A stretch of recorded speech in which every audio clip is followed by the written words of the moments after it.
Na mijn werkzame leven stond er een advertentie in de krant. En ja, ik heb geen twee linkerhanden, dus ik dacht, hé, dat lijkt me ontzettend leuk. Gewoon eens wat te doen voor andere mensen.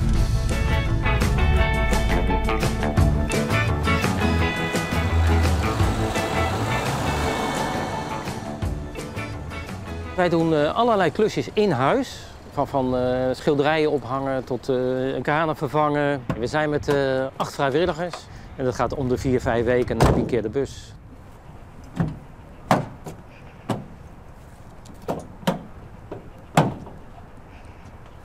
Iedereen kan ons bellen en vragen van, goh, we hebben een klusje. Als je 65 plus bent, dan is het geen probleem. Mensen betalen vanaf 10 euro per jaar. En dat is eigenlijk niks. Mevrouw Saasma, de klusbus. Nou, fijn, kom je binnen. Geweldig. Nou, we doen het alleen in Leeuwarden. Het is een heel uniek eigenlijk gebeuren, want je komt het nergens tegen in Nederland. We hebben 1 keer een telefoontje gehad uit Hengelo. Hoe die daar kwam, weet ik niet. Maar die gaf mij toen een straat door en dat begreep ik niet helemaal. Ik zeg, nou, ik ken die straat helemaal niet. Hij zei, ja, maar het is een Hengelo. Ik zeg, een Hengelo? Ik zei, ja, sorry. Ik zeg, maar we zitten in Leeuwarden. Dus... Oké. Zeg maar wat de bedoeling is. Nou, heb je nog een leuk voorbeeld als je er wel een leuk plaatsje voor hebben. En waar had u dat willen hebben? Ik denk nog op het schuurtje. Op het schuurtje? Ja. Nou, lopen we daar even heen. Ja. Heel gezellig. Ja, we hebben altijd een praatje en een lalletje en nou, dan blijven we krijgen bij, hoe wil je het hebben en zus en zo. Maar ik moet wel even daar serieus over doen dat ik er wel heel erg veel waardering voor heb. Veel waardering voor. Ze staan altijd klaar, ze hebben al het materiaal bij hun in de bus. En ik heb ook nog wel eens zo, oh jeetje, nou, dan moet wat nieuws komen. Nou ja, dan moet ik weer naar die doe-het-zelf-zaak en dan ben ik ook niet... Nou, dan halen we het wel even en dit en dat. Zo, kijk eens. Ja, hangt die goed? Heel mooi, mooi. Mooi zo. Heel mooi. En mijn kleine slim meisje kon allemaal goed begeleiden. Ja. Maar ben je ook op het strand geweest? Niet echt op strand. Maar wel op de boulevard? Oh ja.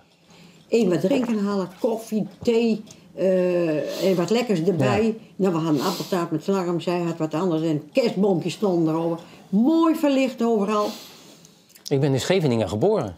Nee wel? Ja. Nou, daar hebben wij zo even rondlopen. Ja, daar hebben jullie rondgelopen, ja. Het is ook een sociaal gebeuren, hè? Dus vooral als je binnenkomt ook, ja, het eerste wat je eigenlijk aangeboden krijgt is een kop koffie. En vaak, het gebeurt ook wel dat je eigenlijk alleen maar een pitje in hoeft te draaien. Dat het eigenlijk meer ging om even een praatje te maken. En dien jou hiervoor voor je werk ook iets maar klussen? Ja, ik ben eigenlijk begonnen bij de luchtmacht. Daar heb ik 15 jaar gewerkt. En daarna, na 15 jaar, toen keken we elkaar eens even aan, mijn echtgenoot en ik, van, goh, is dit alles? En toen hebben we ontslag genomen en toen zijn we naar Israël verhuisd. Zo? En toen woonden we hier op de Tinsenflora en ik reed in een eend. En toen zeiden we tegen elkaar, ja, maar we gaan niet met een vliegtuig.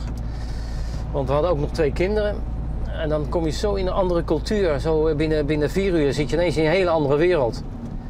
Toen dachten we gaan mooi met de auto. En dan kan je er langzaam aan wennen. En wat had je daar in? Daar heb ik in een guesthouse gewerkt als manager. En mijn vrouw die werkte in de rozen. Het was een internationale kibbutz en ze hadden de grootste rozenkwekerij van Israël.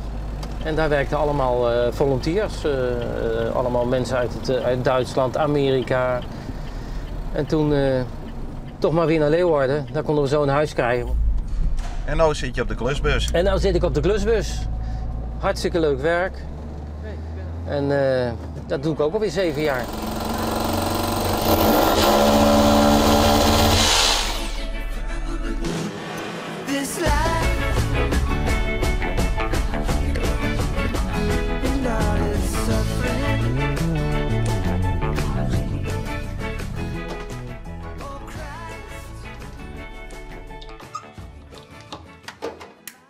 Nou, kijk eens aan. Hij doet het.